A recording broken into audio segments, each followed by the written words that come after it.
Hello and welcome to the To Hull and Back podcast this week.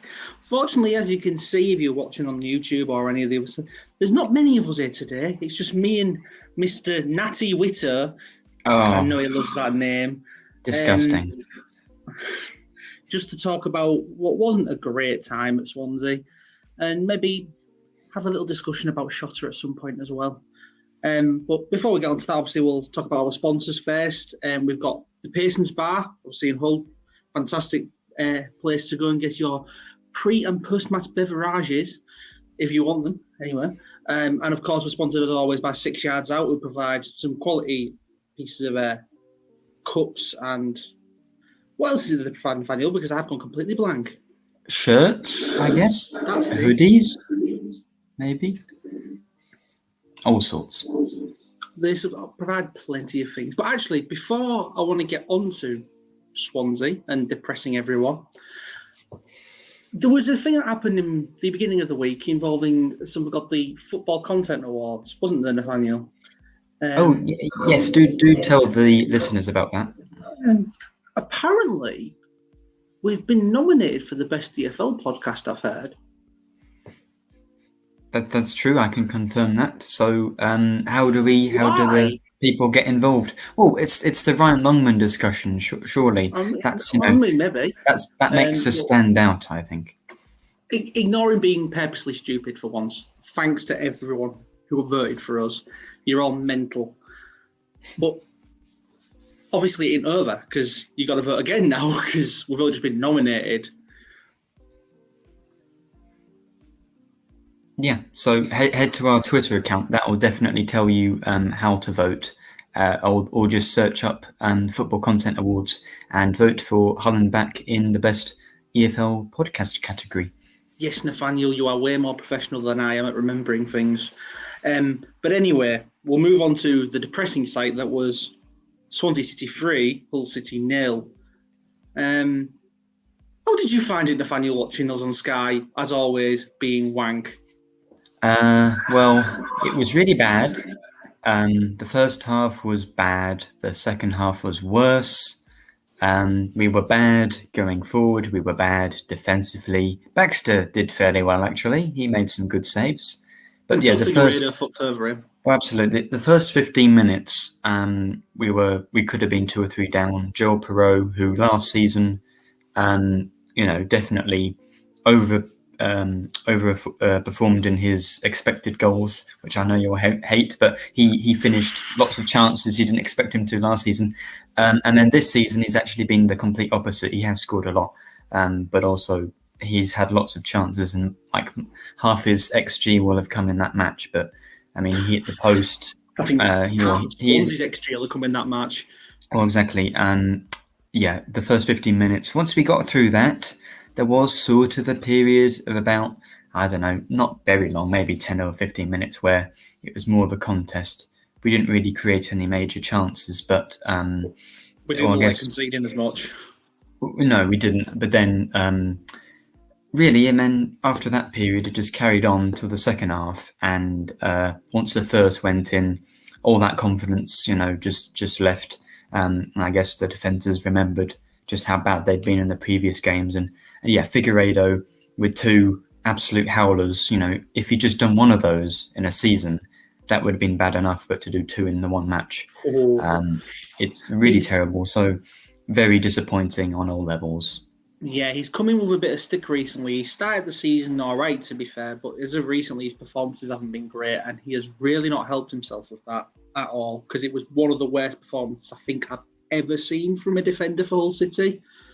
Certainly the worst in a good 15 years, probably. He wasn't the only one who had a bad game, obviously. There was plenty of players on the pitch who did not even bother turning up, it seemed. Yeah, I mean, who came out of that game with any sort of level of, respect or dignity? Maybe, I guess Baxter made some good saves. Because he didn't do anything wrong. Yeah, but then That's because he didn't do anything, because he didn't have the ball. He never gets any service, does he, Oscar? He's one of the most clinical strikers in the league. really. Even the last 3 or 4 games, he has missed big chances. If we keep giving him those, he will score. But then, the last 2 games, especially Stoke and Swansea. I know he hit the post against Stoke, but yeah, he's starving up there, isn't he? He brought in all these attacking players. I know a lot of them are injured, but Tufan and Pelkas, you look at them to sort of, and Seri as well, who are all playing, starting from the off against Swansea for the first time together. And yeah, they just did not play anywhere where they needed to to get a decent result there. And I don't really know how Shotter's going to turn it around. It's a very difficult situation at the moment. But I mean, I thought it was the international breaks come at a good time, I think, because they really do need some time on the training pitch to get some chemistry. It's desperately needed. Especially, they need to think of a new change in tactics because what we're doing with the players we have is just impossible. We're relying on the midfield to be a lot more workmanlike, but we don't have 3 Regan Slaters to be workmanlike. We have Seri, who's more of a playmaker, as is Tufan. They're not people who would do a job like Honeyman used to do and would run about like madmen. If you're going to have to play the formation we play, and we need essentially the players we had last season to do that sort of tactic. But we don't have those anymore. We have players who are more technically gifted, who we're not playing to their strengths at all. Yeah, I mean, Oscar, same with Eves. I think I said this on the last episode, but it's worth mentioning again. His main attribute really is heading the ball into the net. You look at his goals he scored in Portugal, and that's half of the many he got there were pretty much all headed goals. So, and he's had, he has scored a header, but that was like from a rebound. He's really not had any service like that. Same with Tete, you'd expect we'd be scoring some headers, but and we just don't seem to play that way. It's very disappointing as well because it seemed perhaps the obvious thing to start Pelkas, maybe give Harvey Vale a chance, as well. Have those quick wingers to feed Oscar in that 4-3-3 that a lot of fans wanted before the match, and then Shota did exactly what a lot of fans had expected: play 4-3-3, have those 2 wingers. And then, it just did not work at all. I remember Pelkas maybe had 1 or 2 very short runs to begin with, and then he just after half time had 1 shot over the bar, but he was very ineffectual as well. I mean, hopefully that's not how he's just going to play. But I really do think we need these 2 weeks. But then again, even Cynic, who's coming back from injury, he's gone on the international break with Turkey. Yeah, but he's not even going to be playing. Yeah, Stefan Kuntz, the appropriately named Turkey manager, has requested him to go with the Turkey team, even though he's not fully fit, and it doesn't make any sense because he won't play a game for him. It would make more sense for him to be here, getting used to the squad. Yeah, but I suppose he has been around the squad anyway as well. We can't say it's as if he's been a complete stranger to the team. Yeah, he's watched all the matches alongside, I think, Adjan as well, or he's seen a lot of them. So, and then that's another thing we must point out before we go any further. A get well soon to Adjan, who was involved in a car accident. Naughty boy, speeding, naughty boy. Yeah, so he's. I haven't really heard much after the initial incident, but he broke his arm. He's out of hospital now. Well, that's good. He's out of hospital. I saw a picture of him in a sling, as you'd expect. As someone who's had more than 1 car crash, I'll be honest, they're not fun. So I hope he's all right. Yeah, not ideal. Anyway, shall we go back to the car crash that was Swansea? And should we just talk about how bad the last 2 goals were? Or all 3, really? Because all the goals. Because the first goal, Harvey Vale completely loses his man completely. Yeah, Longman wouldn't have done that. Maybe. Don't start. But Harvey Vale completely loses his man. You can maybe put it down to inexperience, but at the same time, it's kind of a basic footballing trait to just mark your man if you're asked to mark a man. We don't play zonal marking; we play man marking, so it's poor from him. But can you explain the second goal? I can't. I mean, I can't. It was an initial. decent, was it goalkeeping or defending? Someone got the block in. It was a decent chance. And then, Figueiredo. Figueiredo got shot by a sniper somewhere. Yeah, like he did the sort of thing you would expect from a striker in the opposition box. If you feel a bit of contact, you go down. But when it's in your own 6-yard box, maybe don't dive to try and win a foul when it's your own goalkeeper trying to get to the ball. The question here is, does Baxter shout at him? I assume he does. And secondly, regardless of whether you're shouting, I mean, Figueiredo was a sort of when we bought him, when we got him up for a free from Nottingham Forest, the way he was sold to us was that he's a no-nonsense, kind of reliable defender who doesn't pass out from the back or anything like that. But he's just a solid defender. So I would have expected him, if you get the ball on the 6-yard box, you're under pressure, you've just conceded, you just leather it. You don't wait and pass it out. And to be fair, the first couple of games, he did play relatively like that. But something happened, not sure what, and he's just completely fallen off a cliff. Yeah. Clearly that first goal he messed up, fed into the third. And it was such a shame because we weren't doing great at the point when we conceded the first goal, but we were in the game. It was 0-0. We were getting a good point away from home. We make that mistake. Vale, of course, that's his first ever professional match he started, I think. Or maybe he played in the League Cup for Chelsea, I think. But hopefully, he learns from that. And then the second and third goals, that's not even our defense really messing up. That's just like an individual error. Because it's not that's not the sort of thing you practice on the training ground. You practice defending set pieces and your shape. So it's just clearly something Figueiredo's dealing with at the moment. He's not got confidence on the ball. So the thing is, it's still indicative of an issue at City at the moment in terms of we're leaking goals for fun. Yeah, and we're not even leaking goals. It's very difficult to stamp out those mistakes because you can't really train for it. It's just that heat of the moment, you're making the wrong decisions. And it's not even like the one player. Figueiredo, of course, perhaps cost us that game, but he's not the only player who's cost us goals with silly mistakes like that.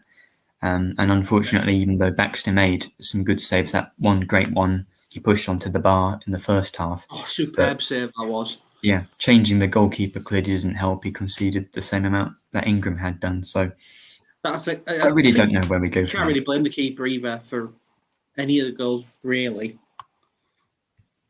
No, probably not. But Ingram probably wouldn't have been able to help with any of the goals either. Yeah. So do we keep Baxter in for the next game? Because he did fairly well.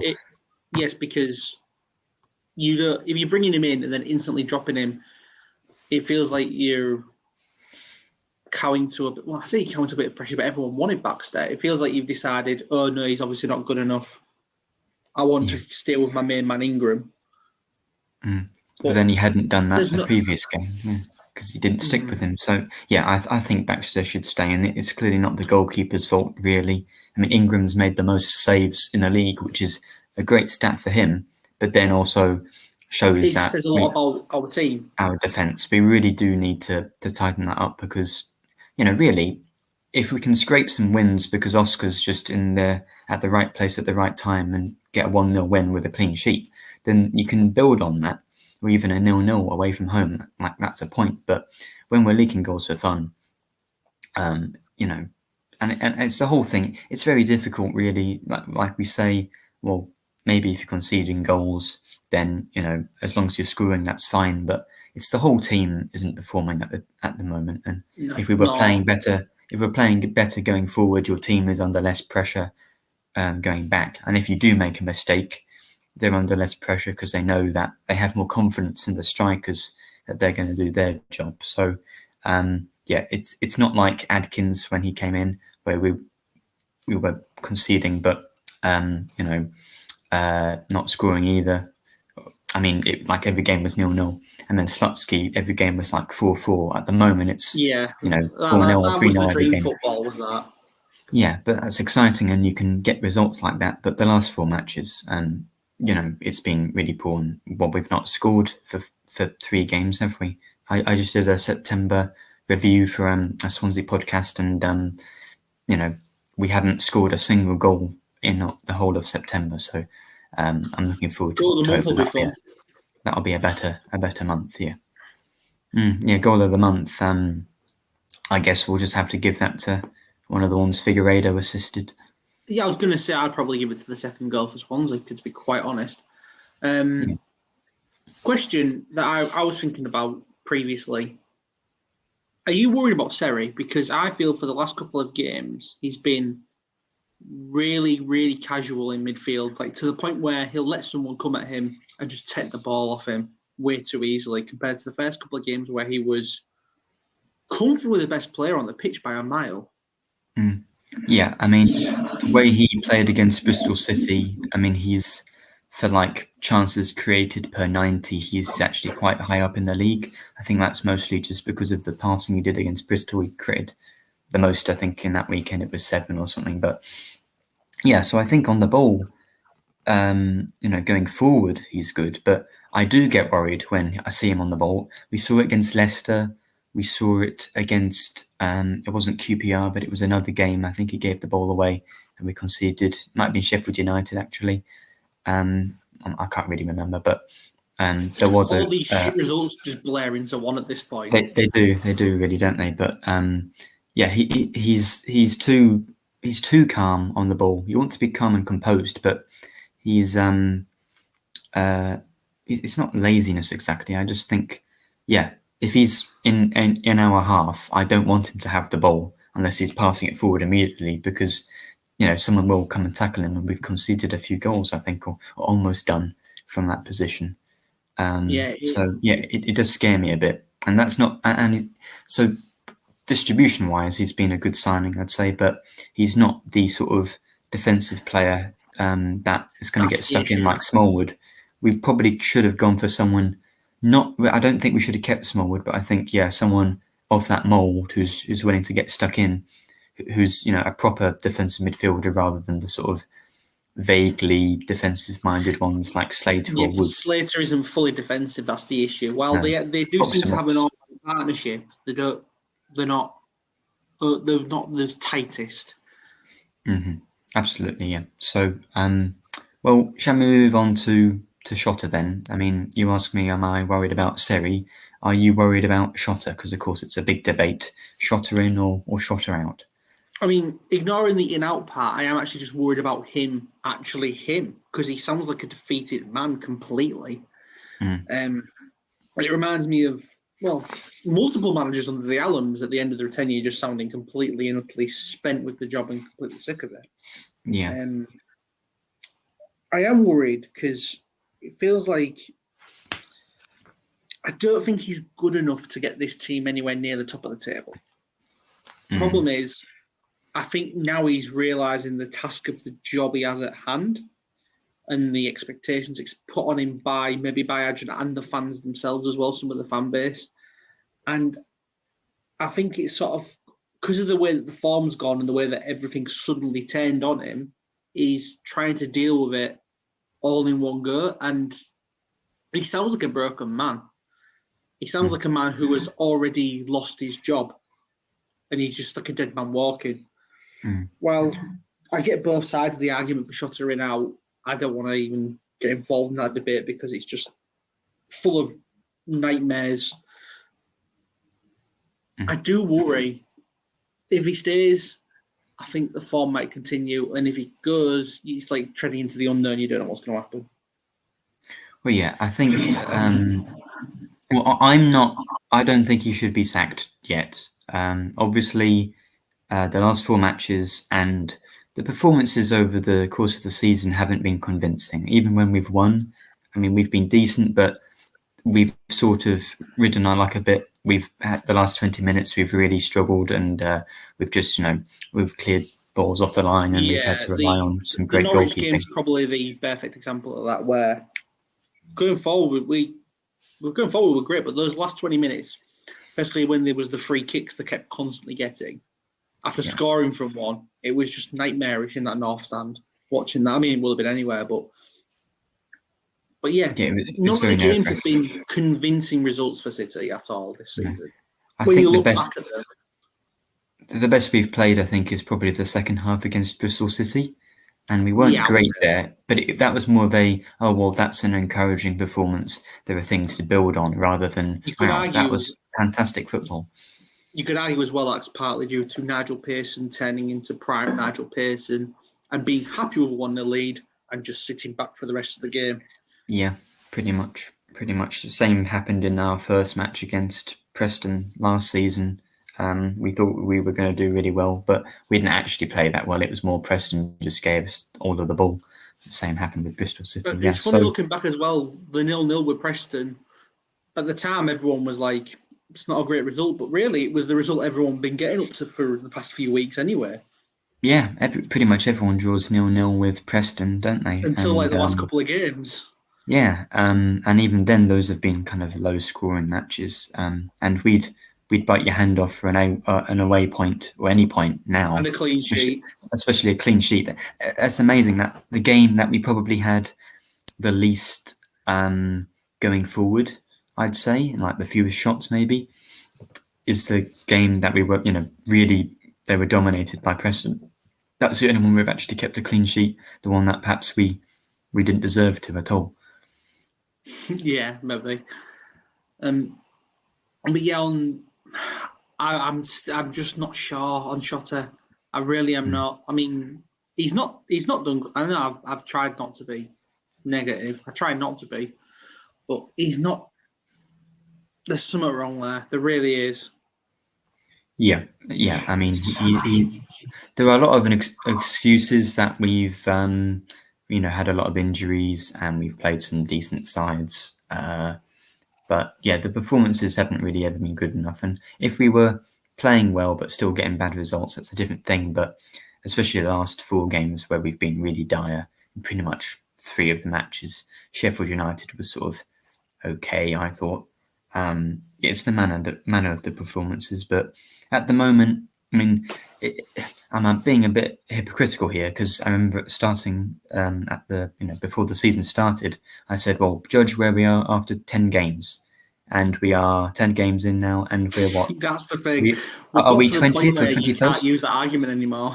No, but the way I'm going to say that is, I was saying that because I expected us to be wanting Shotta out before 10 games. Like I thought we'd start the season really poorly. I thought perhaps we'd start the season with like 4 straight defeats and then we'd get a bit better. So if that happened, you'd be wanting him in. Looking back, you'd have said, looking at Norwich and Burnley and them games like in a row, you'd have thought. Yeah. But I remember at the time we all said we weren't expecting anything from them, and they're the games we got points from. Yeah, exactly. It's so because we did actually start the season well. I think. I mean, really, because he hasn't been the whole City manager for 10 games. It's been, what, about 30 now or more? I'm not sure how many it is in total, to be honest. It'll be getting quite close to like a full Premier League season. It was mid-January, wasn't it? So it'll be close to 30, between 30 and 40, I'd say. Yeah, something like that. So, and, there were a lot of times, especially at home, where we didn't play very well at all. But it's just surprising that the one thing that was a real positive from last year when he came in was that we were getting away results with solid defence. But that's completely gone out the window. It's 30 games dead. He's played. Right, 30 games. Won 9, drawn 6, lost 15. Won 9, so that's 27, drawn 6. That's 33 points from 30. That's not great. It's not relegation form, but it's not great. He's dead, buried in mid-table mediocrity form, I'd say. Yeah, exactly. At best. It's about the same form we had.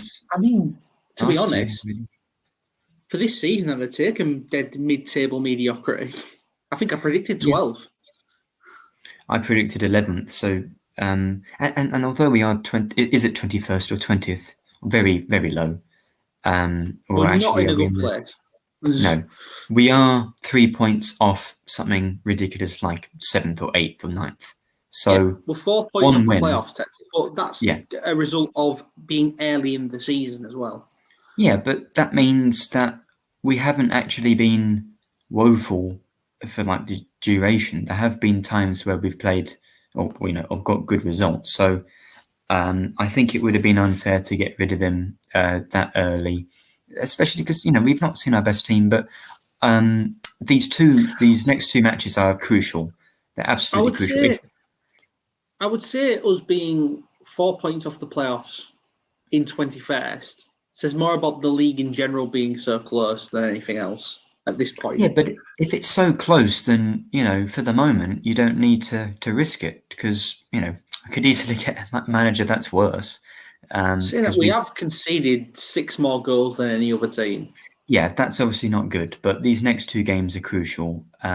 If he doesn't get a win in either of those, I think, well, maybe, especially after a 2-week break, and if we're not playing well, then I think I'll be a bit less optimistic. But I really hope he does turn it around, because he's a very likable guy. That's the thing. He's a very likable person, but so was Slutsky. Yeah, it doesn't translate to results. It doesn't always translate. Yeah. You could argue at times. No, at times. Well, Adkins was a bit maybe too in your face with his popular, being so happy, but it was never came across as an awful person. No. And I certainly wouldn't say that Shotter's soft or too nice, because you see him shouting at his players all the time. Maybe that doesn't work though, because clearly we're losing all these matches. But no, I think definitely give him the Luton and the Wigan game, because we could easily rocket up the league with a few home results next to each other. We could get some points from there, but then again, we could easily lose both. To play the devil's advocate thing as well, though, you could argue this is a good time to make a change as well, because it was a 2-week block. Yeah. I mean, we're obviously a week into that now, but if, say, after the game against Swansea that weekend, there was a lot of rumours of it happening. If it had happened, he would have had a nice 2-week block. Obviously, it's not a massive amount of time, but it's enough time to get a manager in, get him introduced to the players, and get sort of a basic idea of what he wants to do on the pitch. Yeah. It's the most amount of time you get in a season, especially in a championship season with an extra bank holiday and the World Cup. I was going to say, it's 11 games to the World Cup, and you could argue if you're going to change your manager, the way we're playing now, we can't wait 11 games to do that. If we were going to do it, it's too long to wait. But that would have been an ideal time. I think the Championship's going to have a lot of managerial changes just before the World Cup. I wouldn't be surprised if English football in general has quite a few, because it's such a nice break for managers to swap out and get someone else in and build something over a month. Yeah. So I guess, do you think Schotter, unless things go terribly, do you think he might get another sort of 10 games? Not a chance. No, not a chance. I think he's on his final warning. Yeah, he's definitely got to win. I don't even think he needs to win one. I think he needs to win the next 5, pretty much. I don't think he needs to win the next 5, because that's automatic promotion form or something ridiculous.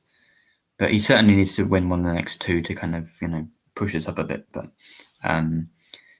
to sack a manager when we are 4 points off the playoffs at any point in the season, I think that says it's too soon. That's what I think. And I generally think that sacking your managers is the easy option. And I think because it's just been the 4 games, and we've not been poor throughout the whole season results-wise, and because it's just the last 4 games we've lost, I think 4 games is too soon, really. Again, it is the manner of them as well. You've got... Yeah. They have been pretty shite. Rubbish, yeah, completely rubbish. So, because, then again, we might be rubbish on next Friday, beat Luton, because, that's the Championship.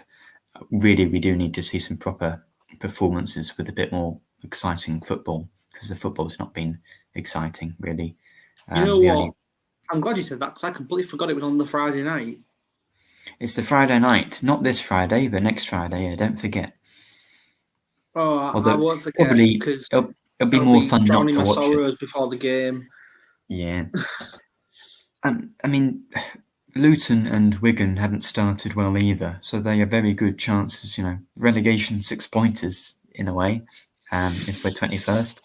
So, but we haven't really had good results against Luton and Wigan before when we've been in a relegation scrap. But I wouldn't say we're in one of those. Luton, I think they're both mid-table, aren't they, at the moment, Luton and Wigan?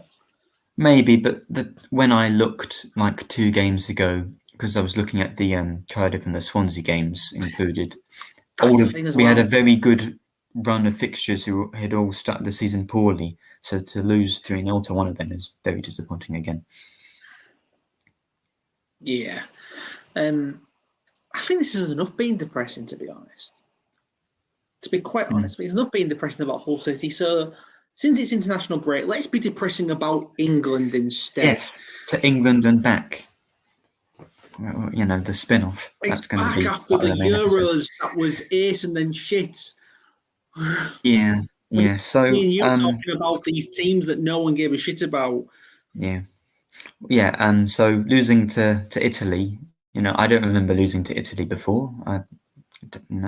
I don't think we've had any major matches against them, have we? Not that I'd like to talk about. We did draw with them at some point. At Molineux, in front of no fans, I think. Yeah, we drew with them. That was good. We've drawn with them at Wembley, but I think it was only 1-1. Yeah, it was 1-1. Everyone went home happy, and it was a good, jolly day. Absolutely. So, same question about Shota. I mean, obviously, Southgate is not going to be sacked before the World Cup. That'd be absolutely ludicrous. However, I think he might be going... Time for a conferring opinion here. I'm looking forward to this argument. Okay. Well, so you give Southgate however many years. Has he been the manager since, 2017? You give him 5 years to build up a team. He gets to a semi-final and a final. And then it's been a year since, the final at the Euros. And, the results have been bad. But if you're going to sack him, you don't sack him when there's no international break before the World Cup.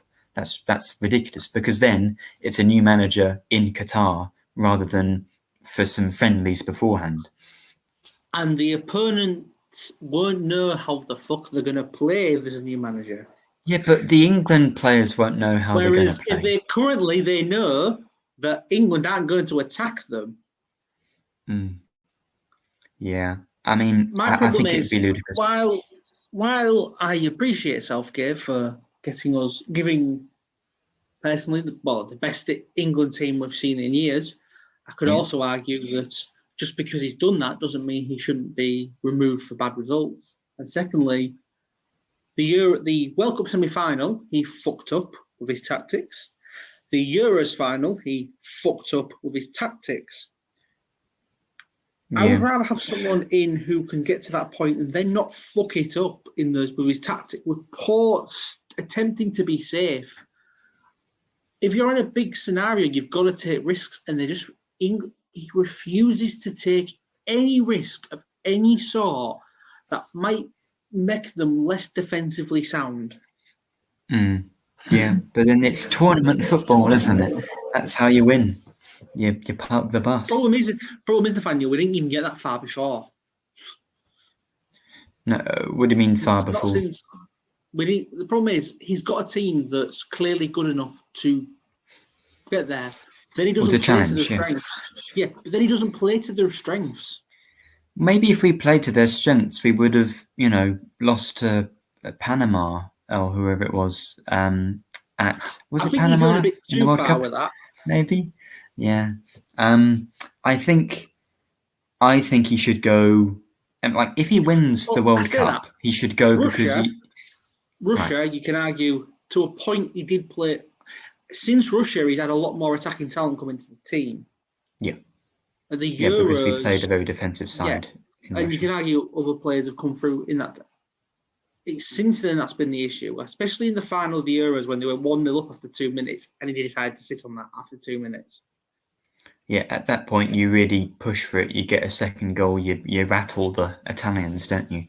And he just didn't do that. My issue is a lot of people are saying, but he's done so well for the national side. Yeah, he has. Alf Ramsey won us the World Cup. He then failed to get us to qualify for the World Cup in 1974. Yeah, but that's the sort of thing. He did well back then doesn't mean now. Oh, yeah, you're all right. Keep your job. I mean, football is very difficult. Being a manager is very stressful. They can't. If it was so easy, then every team would win the World Cup, but that's impossible. So True, getting to a semi-final. there is about 50 million managers on Twitter.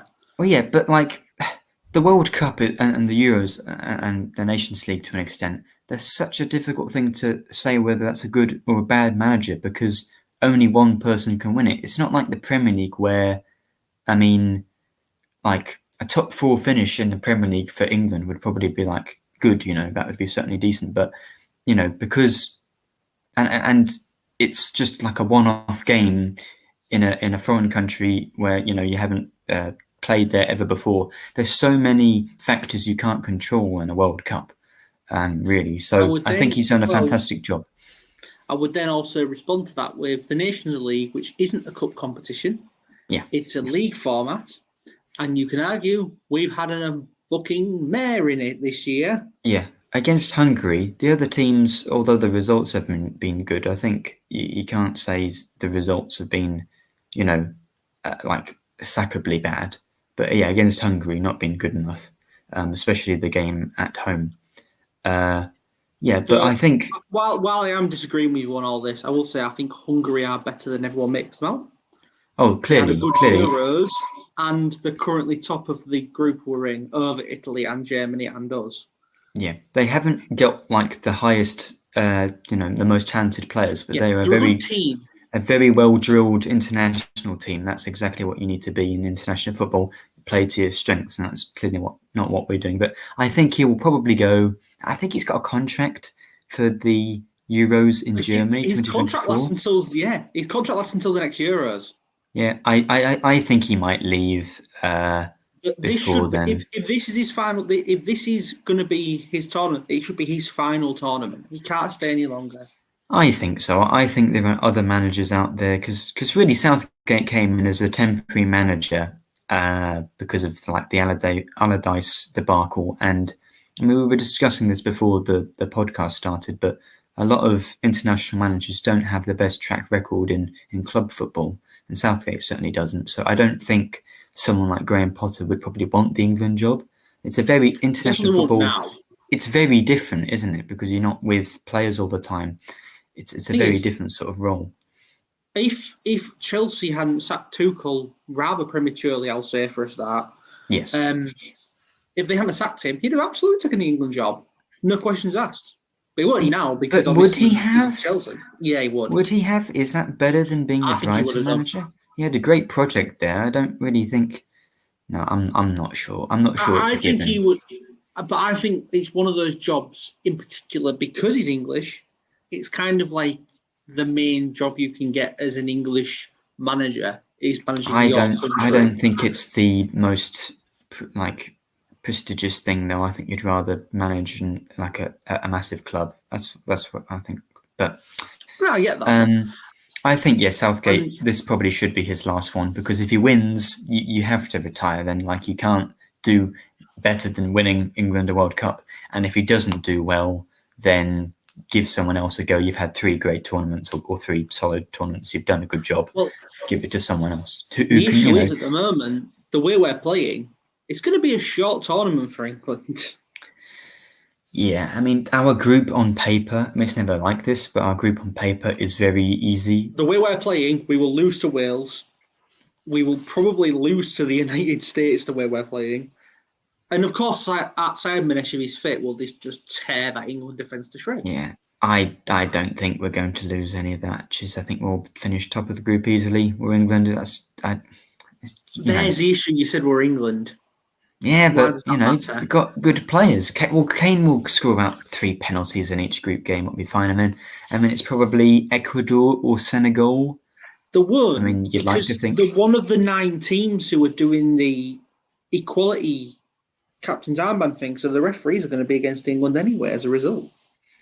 Perhaps. I think probably this is going to be one of those standard sort of mid-2000s tournaments where we scrape through a group and then we get beaten by a good side in the quarterfinal. But that's fine. It's not fine I have low expectations if we lose to the I'm the sick people who won of the going last out. World Cup, France. The last couple of tournaments have been all right, but I'm sick of going out on the quarter. I don't want to go back to going out in the quarters on penalties again. Yeah, I've seen we that won't get to enough penalties. times. We'll True. lose in 90 minutes. Sorry, we're losing the last 16 on penalties this time. Yeah. Mind you, Southgate's luck might come in again, and France might get dumped out because they're probably who we would play in the quarterfinal. We might play Sweden again. As someone who's part French, I can't rely on the French national team as a backup because they're currently in turmoil as well. That's true. Yeah. So, I mean, hopefully things improve for both England and Hull before. There's a lot of similarities at the moment. There's a lot of similarities in supporting a team that can't attack fucking toffee, and just it's not fun. I'll tell you what, thank God for the England women's team being good, because at least there's one team I support that's actually worth supporting at the moment. Yeah. Right. Who would you have replaced Southgate? Speaking of the women's team, I'd maybe take Serena Wiegman at this moment in time. That would never happen. Maybe it would. Of course it wouldn't. That's more in my head. Yeah. I mean, I don't know. It depends on who's available. Obviously, I don't think we should go for based on right now. Then, right now, who's available? So if Southgate slipped on a banana skin and hit his head and couldn't manage, some would say he's managing like he's been hit on the head anyway.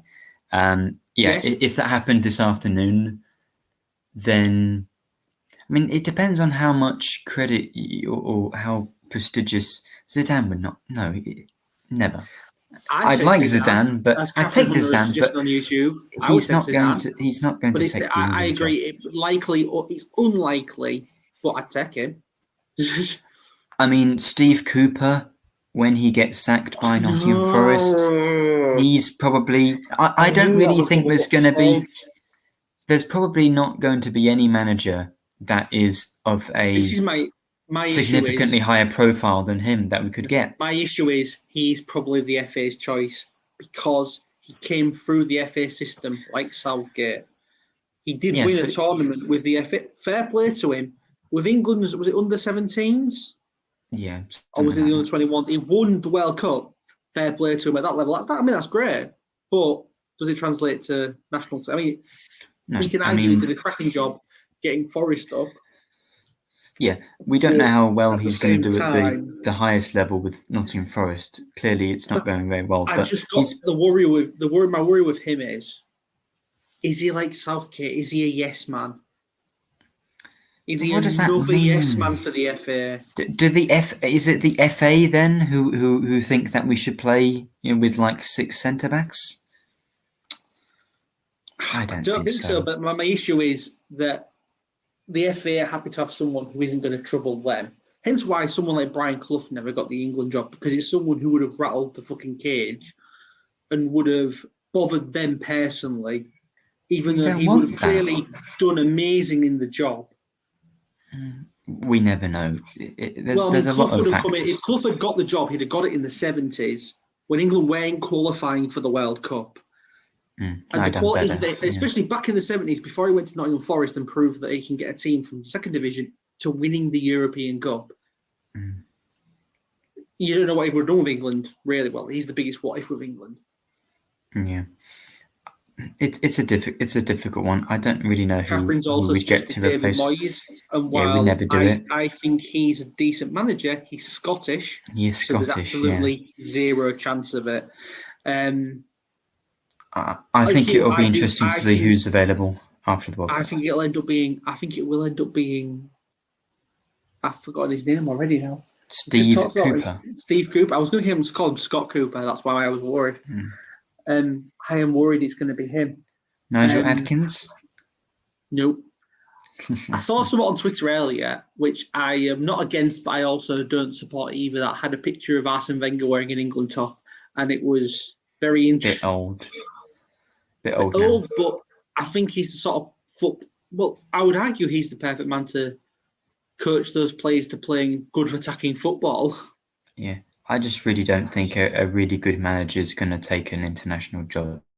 This is the issue. The only one I can see, in theory, like big name club manager taking the England job, and that's only because he's been linked with it before and he's openly said he would take it before. I don't think he'd ever get offered it now. He's Jose Mourinho, because he's openly said before he'd have taken it.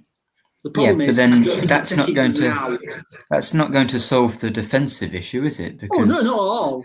But I'm saying that he's the only big name club manager I can see doing it.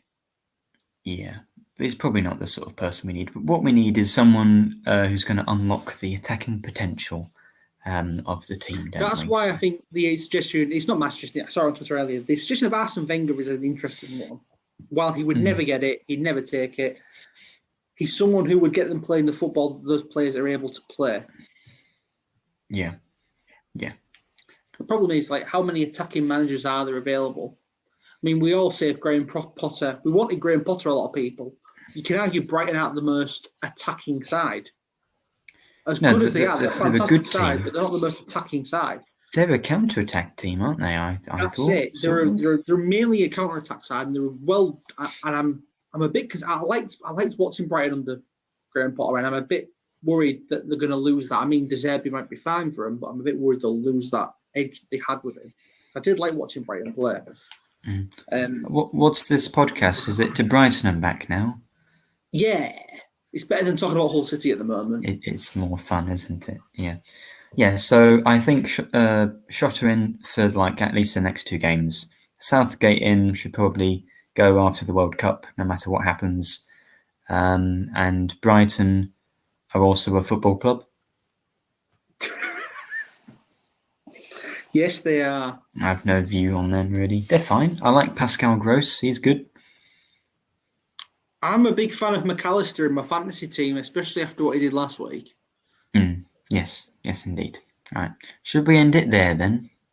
Actually, yeah. Well, before I say that, you mentioned fantasy team. There is a Hull and Back fantasy team. So if you want to join the Fantasy Football League for Hull and Back, I think if you just message the Twitter account, they'll probably send you the link. But anyway, ignoring that, I think, we'll probably end it here. There's not really else to talk about. I mean, Luton's another week away. Yeah, I mean, I'll be touching on that with You'll be doing an opposition preview at some point. I'll be doing a Luton preview. I'll get that arranged. So that'll be up probably next Wednesday. Some point next week, yeah. But thanks to obviously everyone thanks to everyone who voted for us in the FCAs. Just don't get why. There's much better podcasts out there.